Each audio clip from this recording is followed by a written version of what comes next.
వి gold trusted gold buyers మీరు తాకట్టు పెట్టిన బంగారాన్ని విడిపించి ఈ రోజు ఉన్న మార్కెట్ ధరకు కొనబడును. మ్యూచువల్ ఫండ్స్లో ఇన్వెస్ట్ చేయాలి అని అంటే ఎవరైనా కానీ నార్మల్గా స్టార్ట్ చేద్దాం అనుకున్న వాళ్ళు అరే 10,000 పెట్టి మనం ఇన్వెస్ట్ చేయాలేమో లేకపోతే 20,000 పెట్టి ఇన్వెస్ట్ చేయాలేమో ఆ మ్యూచువల్ ఫండ్స్ అంతకే వస్తాయేమో అని ఇలాంటి డౌట్స్ అనేది కూడా వస్తుంటాయి. యూజువల్గా మ్యూచువల్ ఫండ్స్లో ఎంత తక్కువ అమౌంట్ నుంచి స్టార్ట్ చేస్తే బెటర్ అనే దాని గురించి ఈరోజు నాకైతే డౌట్ వచ్చిందప్ప. మరి ఈ డౌట్ని కూడా క్లారిఫై చేయడానికి ఈరోజు మనతో పాటు కూడా మన పర్సనల్ ఫైనాన్షియల్ అడ్వైజర్ విజయ్ కర్ణం గారు రెడీగా ఉన్నారు. మరి అయితే ఆయన్ని అడిగి తెలుసుకున్నాం. హాయ్ విజయ్ గారు. హలో అండి. సార్, ఇప్పుడు ఎవరైనా కానీ స్టూడెంట్స్ కానీ అండ్ ఇప్పుడే జాబ్లో జాయిన్ అయిన వాళ్ళు మార్కెట్స్ని చూసి అరే వాళ్ళకు కూడా ఇంట్రెస్ట్ కలుగుతూ ఉంటుంది, అరే మనం కూడా సేవింగ్స్ చేసుకోవాలి అని. ఇలా మ్యూచువల్ ఫండ్స్ వాళ్ళ మైండ్లోకి వచ్చినప్పుడు యూజువల్గా మ్యూచువల్ ఫండ్స్ అనేది ఎంత అమౌంట్తో స్టార్ట్ చేయొచ్చు అని మీ అంటారు, చెప్పండి. సో రీసెంట్గా ఒక ఎస్బీఐ వాళ్ళది ఒక ఈవెంట్ అయింది. వాళ్ళు తీసుకొచ్చిన ప్రోడక్ట్ ఏంటంటే 250 రూపీస్తో కూడా ఎస్ఐపి స్టార్ట్ చేసుకోవచ్చు. 250 రూపీస్తో కూడా 250 రూపీస్తోని కొన్ని వేరే ఫండ్స్లలో 100 రూపీస్తో కూడా ఎస్ఐపి స్టార్ట్ చేసుకోవచ్చు. ఓకే. సో బేసిక్ అంటే 100 రూపీస్, లేదు అంటే 200 రూపీస్, 250 రూపీస్, లేకపోతే 500 రూపీస్. సో అమౌంట్ ఎంత అనేది పక్కకు పెట్టేద్దాము. అది మన ఇన్కంలో ఎంత పర్సెంటేజ్ అనేది ఇంపార్టెంట్. ఓకే. సో నాకు ఇప్పుడు నాది ఫర్ సపోజ్ నాది ఈరోజు 5,000 రూపీస్ నా మంత్లీ ఇన్కమ్ అంటే 5,000లో 500 రూపీస్ ఇస్ డీసెంట్ థింగ్. అంటే 500 రూపీస్ 1,000 రూపీస్ అనేది డీసెంట్ థింగ్. లేదు నాది 1,00,000 రూపీస్ ఇన్కమ్ అనుకుంటే నా 500 రూపీస్ అనేది నథింగ్. కొంతమంది ఇట్లా కూడా ఉన్నారనమాట. 1,00,000 rupees 50,000 rupees per month income ఉన్న వాళ్ళు 1,000 రూపీస్ 1,500 రూపీస్ 2,000 రూపీస్ పే చేసే వాళ్ళు చాలామంది ఉన్నారు. వాళ్ళకి వాళ్ళు నన్ను అడిగారు అనమాట, ఇట్లా చేస్తున్నాము 500 రూపీస్ ఒక్కొక్క మ్యూచువల్ ఫండ్లో చేస్తున్నాం అని చెప్పేసి ఒక 10 మ్యూచువల్ ఫండ్స్ నాకు షీట్ తీసుకొచ్చి ఇచ్చారు. నేను అన్నాను ఇవన్నీ బంద్ చేసేయండి, మీరు ఏం చేయకండి, మ్యూచువల్ ఫండ్స్లో అసలు రాకండి, అవసరం లేదని చెప్పాను. ఎందుకు అట్లా అంటున్నారు, 500 రూపీస్ 1,000 రూపీస్ చేయొచ్చు కదా అంటే, మీ ఇన్కమ్ ఏంది, మీరు చేసిన ఎస్ఐపిస్ ఏంది, రెండింటికి ఎక్కడ మ్యాచ్ అవ్వట్లేదు. ఓకే. ఎందుకు క్లోజ్ చేయమని చెప్పాను అంటే 500 రూపీస్ డబుల్ అయినా సరే, అంటే 500 రూపీస్ పెట్టిన 500 రూపీస్ 1,000 రూపీస్ అయినా సరే వాళ్ళ లైఫ్ స్టైల్లో 1,000 రూపీస్ ఎంత నథింగ్. అసలు వాళ్ళ లైఫ్ స్టైల్లో అసలు అది పెద్ద చేంజెస్ తీసుకురాదు. మీ ఇన్వెస్ట్మెంట్స్ మీ లైఫ్ స్టైల్లో ఎప్పుడు చేంజ్ తీసుకురాలేదు అంటే ఇన్వెస్ట్మెంట్ చేయడమే వేస్ట్ అసలు. 50,000లో మీరు 10,000 ఇన్వెస్ట్ చేస్తున్నారు, 5,000 ఇన్వెస్ట్ చేస్తున్నారు, లేకపోతే 1,00,000లో 20,000 ఇన్వెస్ట్ చేస్తున్నారు అంటే మీ లైఫ్ స్టైల్లో అది ఒక చేంజ్ తీసుకొస్తుంది. మీ గోల్స్కి కానీ, మీ మంత్లీ రిక్వైర్మెంట్ కానీ, లేకపోతే మీ రిటైర్మెంట్ ఏజ్కి కానీ ఏదొక బ్యాక్ అండ్ సపోర్ట్ లేకుంటే ఒక సపోర్ట్ సిస్టంలో పనిచేస్తుంది. ఓకే. మీకు 1,00,000 ఇన్కమ్ ఉండి 1,000 రూపీస్ ఎస్ఐపి చేస్తాను, ఆ 1,000 రూపీస్ నుంచి నాకు 1,00,000 వచ్చేటట్లు చేయాలి అంటే అది కాని పని, అది ఇంపాసిబుల్. సో అందుకే నేనేం చెప్తాను అంటే ఇప్పుడు ఒక కాన్సెప్ట్ చెప్తాను, దాని నుంచి మంత్లీ ఇన్కమ్ ఎట్లా జనరేట్ చేసుకోవాలో చెప్తాను.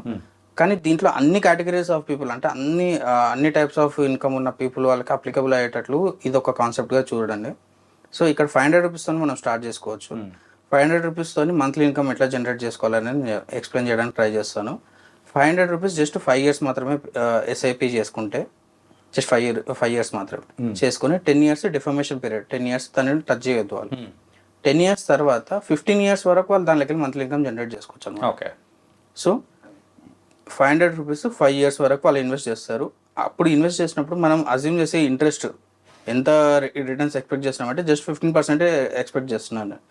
15% ఎక్స్పెక్ట్ చేస్తే ఆ కార్పస్ వచ్చేసి 1.7 lakhs అవుతుంది. ఓకే. 1.7 lakhs వచ్చిన దానికెళ్ళి ఎవ్రీ మంత్ వాళ్ళు 2,000 రూపీస్ వాళ్ళు మంత్లీ ఇన్కమ్ తీసుకోవచ్చు.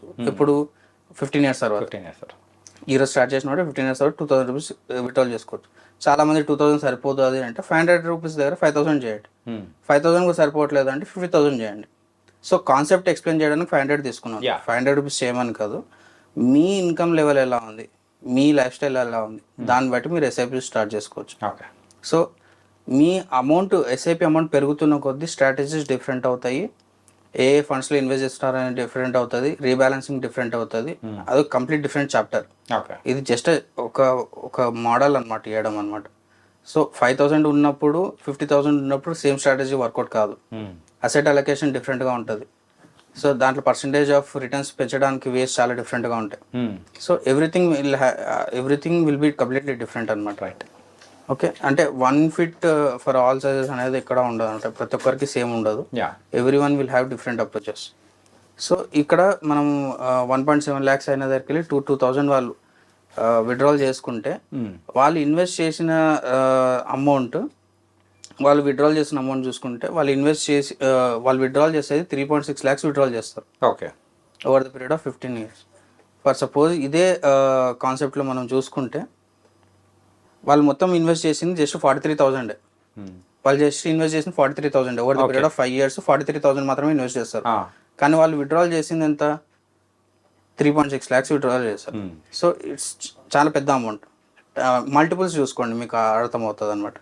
సో ఇట్లాగే మీరు 500 రూపీస్కి ఎస్ఐపి చేసుకుంటే 2,000 rupees per month income generate చేసుకోవచ్చు for the period of 15 years. అంటే 5 years మాత్రం ఇన్వెస్ట్ చేస్తారు, కానీ విత్డ్రాల్ మాత్రం 15 years పెట్టుకుంటారు. సేమ్ అట్లాగే 1,000 రూపీస్ చూసుకుంటే 4 times పెరుగుతుంది. 4,000 రూపీస్ విత్డ్రాల్ చేసుకోవచ్చు for the period of 15 years. So అట్లాగే 2,000 రూపీస్ ఎస్ఐపి చేశారనుకోండి, 8,000 రూపీస్ పర్ మంత్ మనకి ఇన్కమ్ వస్తుంది. అండ్ 5,000 రూపీస్ ఎస్ఐపి చేస్తే 20,000 రూపీస్ వస్తుంది. అంటే మీరు ఇప్పుడు అవుట్పుట్ చూసుకొని ఎస్ఐపి ఎంత చేయాలని మనకు క్లారిటీ వస్తుంది. ఇప్పుడు 20,000 రూపీస్ ఈరోజు నాకు సరిపోతున్నాయా లేదా, సరిపోతున్నాయంటే 5,000 రూపీస్ సరిపోతాయా లేదా, 5,000 రూపీస్ ఎస్ఐపి సరిపోతుంది అనమాట. లేదు 20,000 రూపీస్ ఇన్ఫ్లేషన్ యాడ్ చేస్తాను నేను, 20,000 కాస్త 40,000 అవుతుంది అనుకుంటే మీరు 10,000 రూపీస్ ఎస్ఐపి చేయాలి. సో 10,000 రూపీస్ ఎస్ఐపి చేస్తే మీకు 40,000 రూపీస్ మంత్లీ ఇన్కమ్ వస్తుంది. At the same time 50,000 rupees SIP చేస్తే మీకు every month 2 lakh rupees income వస్తుంది. సో 50,000 రూపీస్ ఎస్ఐపి చేయడం ఈరోజు కష్టమే, కాకపోతే 15 years 2 lakhs రావడం అనేది పెద్ద థింగ్ అనమాట. అంటే ఆల్మోస్ట్ మీ రిటైర్మెంట్ ప్లానింగ్ ఇక్కడ అయిపోయినట్లే. లాస్ట్ థింగ్ అంటే చాలా హెచ్ఎన్ఎస్ వాళ్ళు మాత్రమే చేస్తారు ఈ amount. Every month 1 lakh rupees SIP చేసే వాళ్ళు ఉన్నారు, చాలా మంది ఉన్నారు. మనం అనుకుంటాం ఎవరు చేయట్లేదని, కానీ చాలా మంది చేసే వాళ్ళు ఉన్నారు, క్లయింట్స్లో ఉన్నారు, చాలా మంది ఉన్నారు. వాళ్ళు every month SIP just 5 years 1 lakh rupees చేశారనుకోండి, నెక్స్ట్ 15 years వాళ్ళకి every month 4 lakh rupees monthly ఇన్కమ్గా వస్తుంది. అంటే ఒక పర్సన్ 60 years ఉన్నప్పుడు అతని ఎస్డబ్ల్యూపీ స్టార్ట్ చేసుకున్నాడు అనుకోండి, next 15 years every month 4 lakhs వస్తుంటాయి. 4 lakhs వస్తుంటుంది. 4 lakhs రూపీస్ ఏం చేసుకుంటారండి, ఎంత ఖర్చులో ఉన్నా సరే 1 lakh 2 lakh రూపీస్ అయిపోతుంది, మిగతా 2 lakhs అయితే ఉంటాయి కదా. సో వాళ్ళ రిటైర్మెంట్, పోస్ట్ రిటైర్మెంట్ అనేది it's one of the best plan అని నేను అనుకుంటాను అనమాట. ఓకే. సో దీన్ని బట్టి వాళ్ళు ఎస్ఐపి ఎంత చేసుకోవాలనేది ఒక బ్లూ ప్రింట్ ఇచ్చిన వాళ్ళక ఇది ఒక గైడ్ లాగా వాళ్ళకి హెల్ప్ అవుతుంది అనమాట. Okay, it was nice sir. మెయిన్గా అయితే ఒక 500 రూపీస్తో మనం స్టార్ట్ చేస్తే ఎంత ఉంటుంది, అదే మనకు సరిపోవట్లేదు అని అనుకున్నప్పుడు దాన్ని మనం పెంచుకోవాలి. ఎగ్జాక్ట్లీ, నేను అదే చెప్తాను. 5,000 మనం పెట్టుకుంటే ఎంత వస్తుంది, సో దాని తగ్గట్టు ఇన్వెస్ట్మెంట్ అనేది కూడా చేసుకోవాలి. ఇప్పుడు ఫర్ సపోజ్ ఎవరైనా ఈ రోజే స్టార్ట్ చేస్తున్నారంటే జస్ట్ 500 రూపీస్తో స్టార్ట్ చేసుకోండి. 500 రూపీస్ స్టార్ట్ చేసుకోండి. నెక్స్ట్ ఇయర్కి ఒకవేళ ఓకే నాకు ఈ కాన్సెప్ట్ అర్థమైంది, నేను ఇంకా దీన్ని పెంచుకోవాలనుకుంటే నెక్స్ట్ ఇయర్ 2,000 నుంచి తర్వాత 5,000 అట్లా పెంచుకొని ఒక 5 years లేకపోతే ఒక 10 years మీరు కార్పస్ అక్యుములేట్ చేసుకున్నారనుకోండి, మీకు శాలరీ లేకపోయినా this will be our second salary. Right. మనం ప్యాసివ్ ఇన్కమ్ అని చూస్తుంటాం కదా యూట్యూబ్లో, ఇదే బిగ్గెస్ట్ ప్యాసివ్ ఇన్కమ్ ఇదే అవుతుంది అనమాట. ఓకే, సో దాని తగ్గట్టు మనం ఇప్పటి నుంచే ఒక సేవింగ్ ప్లానింగ్ అనేది కూడా ఈ మ్యూచువల్ ఫండ్స్లో చేసుకుంటూ వెళ్ళామంటే దిర్ విల్ బి అనే much more benefits. Exactly. And ఇది ఓవర్ ద నైట్ అయితే కాదు. రైట్. మనం ఇంతకుముందు మాట్లాడుకున్నట్లు ఓవర్ ద నైట్ అయితే కాదు, takes time, boring process, dead boring ఉంటుంది. యాక్టివ్గా ఏదో చేస్తున్నాం, రోజు ట్రేడింగ్ చేస్తున్నాం అన్నట్లయితే కాదు. డెఫినెట్గా ఇట్ విల్ పే ఆఫ్. అంటే మన ఎఫర్ట్స్ని అయితే పే ఆఫ్ చేస్తుంది. మన ఉన్న ఇన్కమ్లో ఒక 10% వరకు అలొకేట్ చేసుకోవడం, 10 to 20% పెట్టుకోవడం will be the best option అనమాట. It was very very nice sir. ఏంటంటే ఒక ప్యాసివ్ ఇన్కమ్ కావాలనుకునే ప్రతి ఒక్క వాళ్ళకి కూడా so this will be the best option. డెఫినెట్గా. థ్యాంక్ యూ విజయ్ గారు.